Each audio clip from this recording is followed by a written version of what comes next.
Introduce yourself. My name is Maurice Caple. I'm a downtown socialite bum. I just hang out in the streets. And I know you, Laurent. This is my friend. Mona, dark glasses. Yeah, what's your story? So how'd you start getting into the business of actually promoting events, creating environments? I started with fashion. I was a designer. Okay. And then I figured it'd be easy to market my clothes by being a part of the scene. Yeah. But then I got caught up, and that's how I got into marketing. Okay. And that's how I got into PR marketing. Is that one of the hardest jobs to have, to be a promoter, a marketer of events in New York City, or what?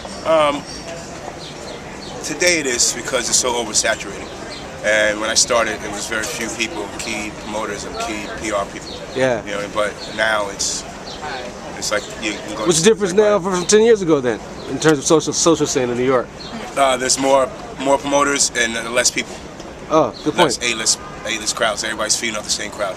Oh yeah, that's a good point. You know what I mean? So, and yes, that crowd is transient, but at the same time, it's how many times a year do people? So who's winning if there's fewer people and more promoters? Who's winning? What areas, what clubs, what places are winning?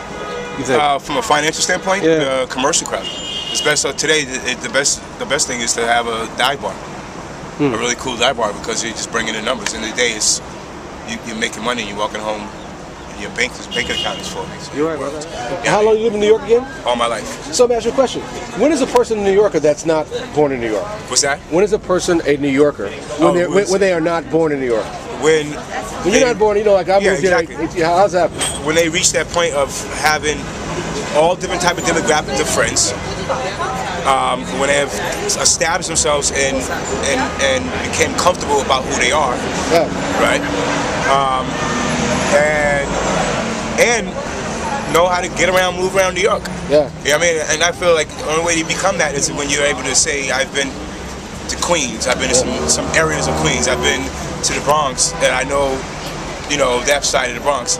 When you stay from 30th down to Wall Street, then it's kind of hard to say, you know what I mean? You're a New Yorker. If you can go and leave New York and travel the world, and someone can point you out and say, you must be from New York, then you've reached that point. You know what I mean? Because then now your swagger, your attitude, your demeanor has become you. Years ago, the social scene was about anywhere you lived in the world. You came to New York for, of course, for fashion, for shopping, but then to party. Yeah. You can go to many other countries now, and the party's better than New York's party scene. So true. You know what I mean? And so now, a lot of people who come here that are influencers or tastemakers, they don't go out. Yeah, they come in, they go shopping, they do all the date stuff, they do all the restaurants, but then to go to a club is like, okay, I don't need to. Yeah, I'm more into more intimate environments now. Yeah, exactly, and that's what it's come to.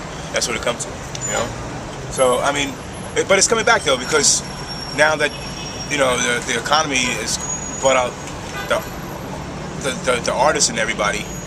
Everyone's getting creative. Yeah, but what's the hardest thing about the nightlife? Isn't it hard on friendships or relationships and trying to stay in a couple? I mean, what's the hard? Well, trying to stay in a couple, I tell you, I've just been through that, and it's just a nightmare in New York to go out together in commercial clubs as a couple and all it's just a nightmare. I don't know. Well, you probably think you dislike. You don't hate it. But you dislike. New York. What I hate? That's one of the things is that New Yorkers. When I moved to Miami, when I moved there for a year, everyone kept saying, how am I going to deal with people being false and being fake? Yeah. And my attitude was, I like them because I know who they are from the beginning. Yeah. New Yorkers, you got to shave down 5 tiers of bullshit and then find out they're just as fake as everybody else. Yeah.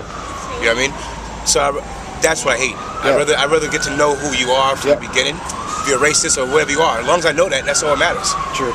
And it's up to me to deal with it, as opposed to you baiting me in, and then I find out you're fucking an asshole. Yeah. You know what I mean? So that's the only thing I hate about New York. It's like it's a farce. It's like a pretend. You know what I mean? Yeah. And then you got to shave up all those layers. And by the time you shave those layers, you're in a year into the relationship. Now you lost a friend that you invested you know, your heart, your time. Yeah, you're right about that. To it, you know. How about you? What's some of the thing you most dislike so far? So far, I like the. Dislike. I dislike the superficial. The superficialness? Yeah. I'm not used to it. I'm not. Not used to it. German Yeah, or because whatever, I'm not used to it. in Germany, it's very. If someone say, give you a kiss and say, hey, you know, let us change numbers. Let's exchange numbers. Let's hang out. It's sometimes too fast for me. Like I'm not a fast person. I can't give out. Like people just give out cards and everything. Like and hey, give me your number. Give me your Facebook. You're on Facebook. Oh my God. I don't know. It's just too fast. I don't know. Is that the first people say? Facebook me? Yeah. Facebook. You're on Facebook? Are you on Facebook? What's your last name? You on Facebook? What's your last name? What's your name?